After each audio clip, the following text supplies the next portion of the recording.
ભુજનો એ પ્રસંગ યાદ આવે. ભક્તો પૂજ્યપાદ ઘનશ્યામ જીવન સ્વામીના નાના ગુરુ બંધુ નારાયણ સેવક સ્વામી વડીલો દર્શન કર્યા હશે. પહેલા ધામમાં ગયા. આ નારાયણ સેવક સ્વામી એને ભજનાનંદી સાધુ, ઈ 1 2 3 એને ઓળખતા ના આવડતું. આ કાગળની નોટ કેટલા રૂપિયાની છે એને ખબર ન પડતી. મસ્તી લાવ એની એક જ મસ્તી, એક જ ઠેકાણું મહારાજનું મૂર્તિ, એનું ઠેકાણું. અને એ નારાયણ સેવક સ્વામી ભક્તો કેવું ઘનશ્યામ મહારાજનું ધ્યાન કરે. ભુજમાં સ્વામીને એક દિવસ પેટમાં ચૂક ઉપડી, એટલે આપણી ભાષામાં કઈ ગામઠી ભાષામાં તો આંટી આવે. એટલી ભયંકર પીડા, ખમી ન શકાય, ખમી ન શકાય એટલી અસહ્ય પીડા. અને વોડ લઈ જાય એટલે એવા ટાણે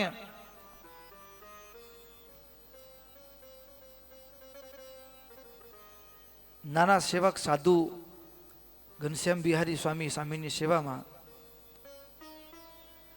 પાછો દેવ સંયોગ કેવો કે ઘનશ્યામ મહારાજનું ધ્યાન કરે, ઘનશ્યામ વિહારી એના નાના સાધુ સેવામાં, અને ઘનશ્યામ જીવન સ્વામી એમાં અત્યંત અપાર આત્મબુદ્ધિ, મોટા ગુરુભાઈમાં બધા ઘનશ્યામ, બધા ઘનશ્યામ. અને એ નારાયણ સેવક સ્વામી આખો દિવસ ભયંકર પેટમાં પીડા રહી. સંતો કે સ્વામી વૈદને બોલાવી, તો કે ના, મને વૈદ નથી જીવાડતો, મને મહારાજ જીવાડે છે. દુનિયાની કોઈ દવા નહીં, અહીંયા તો એક જ દવા છે, ભગવાનની મૂર્તિ, મારો ઠાકર.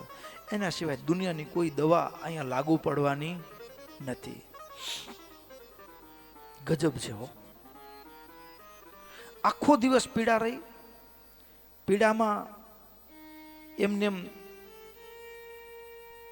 દિવસ પસાર થઈ ગયો. મોડી સાંજ પડી. ઘનશ્યામ બિહારી સ્વામી કે સ્વામી શરબત લઈ આવું, ગેસના કારણે ઘણી વખત પેટમાં ચૂકવું પડતી હોય, લીંબુ પાણી. તો કે ના, તું સુઈ જા, ચિંતા ન કર. તમે પ્રસાદી મંદિરે દર્શન કર્યા હોય ને, તો મોટો દરવાજો છે, પછી નાનો દરવાજો છે, જ્યાંથી અત્યારે આમ પ્રવેશ કરતા હોય, ત્યાં માથે રૂમ, અત્યારે પણ રૂમ છે. અને એ જગ્યાએ દર્શન જવું હોય ને, તો એક આ બાજુથી કોઠાર પાસે થઈને જવાનું, બીજું શિખર પાસેથી જવાતું, 2 જગ્યાથી. અને એમાં એ બરાબર ડેલીની ઉપર ઘનશ્યામ જીવન સ્વામી, નારાયણ સેવક સ્વામી માટે ઉંમર, એટલે એના માટે રૂમ હતો. બેના સામસામા પાટ. એટલે ઘનશ્યામ બેનને કીધું, તું સુઈ જા, મારી ચિંતા ન કર.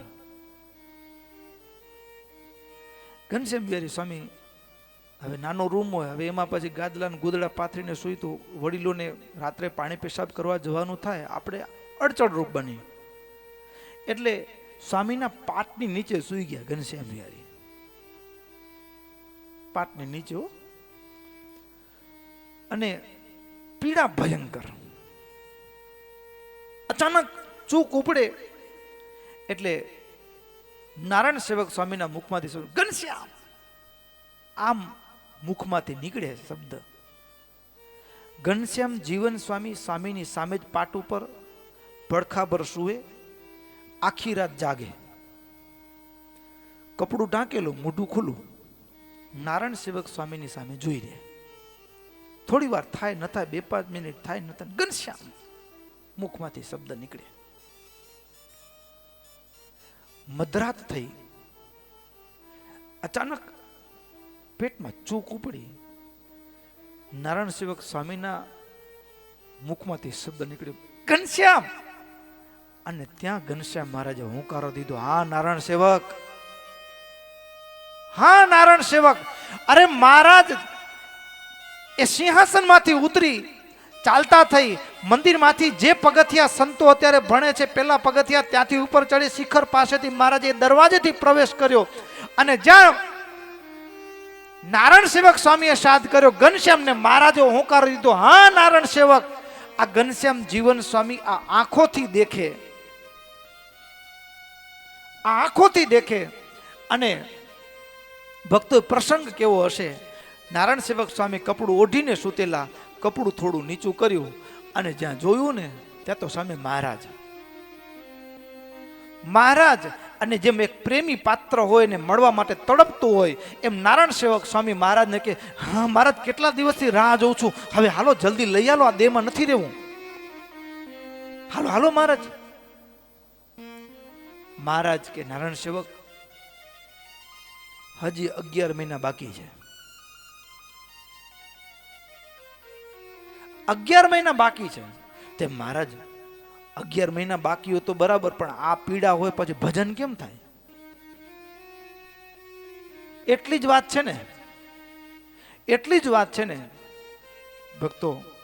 એક ઘનશ્યામ મહારાજની મૂર્તિ, મહારાજ પોતે પાટ સરખા અધ્ધર થઈ મહારાજે, ઘનશ્યામ મહારાજે પોતાના ચરણનો અંગૂઠો નારાયણ સેવક સ્વામીના મુખમાં આપ્યો. નારાયણ સેવક સ્વામીએ અંગૂઠો હા એ ચૂસ્યો અને ભક્તો શરીરમાં પીડા માત્ર શાંત થઈ ગઈ,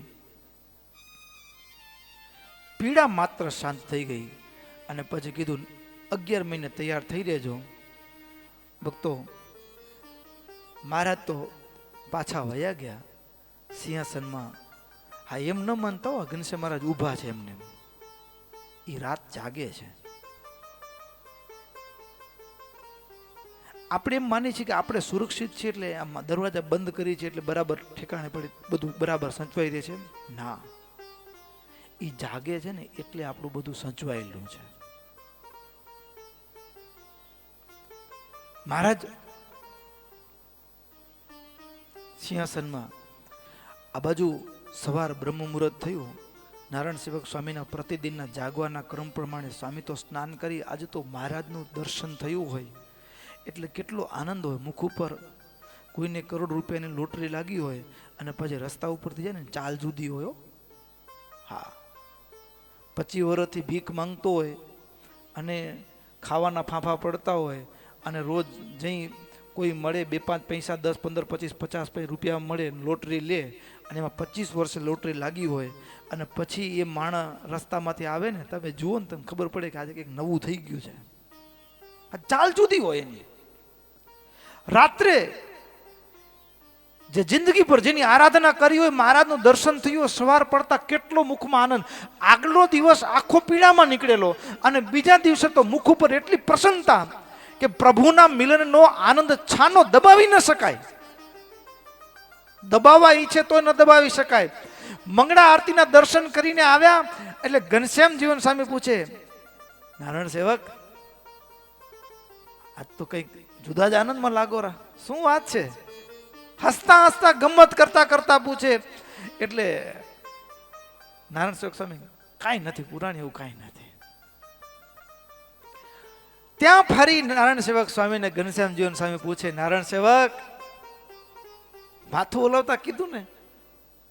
નારાયણ સેવક સ્વામીની આંખમાં આંસુ આવી ગયા, જણજણી આવી ગયા. ઘનશ્યામ જીવન સ્વામીના હાથનું કાંડું પકડી લીધું. સ્વામી તમે જાણો છો, પણ સ્વામી રડતા રડતા નારાયણ સેવક સ્વામી બોલ્યા કે આ વાત કોઈને કહેતા નહીં. માય બાપ, મારે 11 મહિના ભજન કરવું છે, આ વાત કોઈને કહેતા નહીં, મને વચન આપો. નારાયણ સેવક સ્વામીને ઘનશ્યામ જીવન સ્વામીએ વચન આપેલું કે આ વાત હું કોઈને નહીં કહું. કારણ શું? દુનિયા તો છે ને, ભલે આવજો સાધુ પાસે, એના માટે જ આવજો, વાંધો નથી, પણ દુનિયા સાધુ પાસે ભગવાન માંગવા નથી આવતી, ભોગ માંગવા આવે છે. શું માંગવા આવે છે?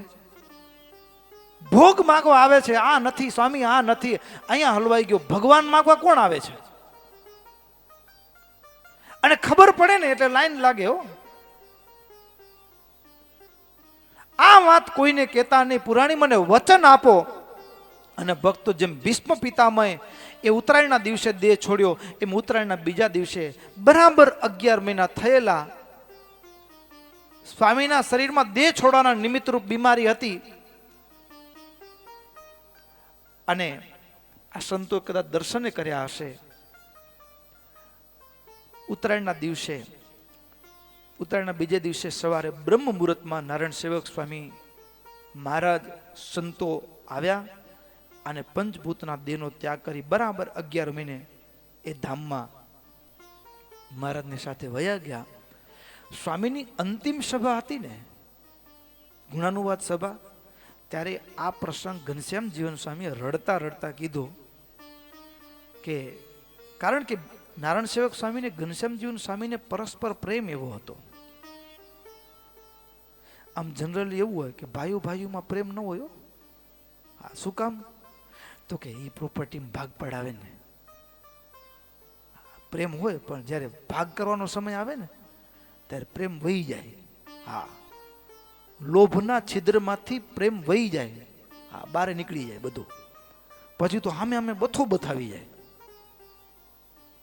એમ અમારા સાધુમાં ગુરુભાઈમાં બહુ મહિમા ન હોય, ઓછું હોય. હા, એમાં થોડું ખટપટ જેવું સાધારણ ખેતતાણ સાધારણ રહેતી હોય ઘણી વખત. હા, સાધુનું નાથમાં આવું હોય. પણ ઘનશ્યામ જીવન સ્વામી ગુરુભાઈમાં અપાર હેત, બંનેને અરસપરસ.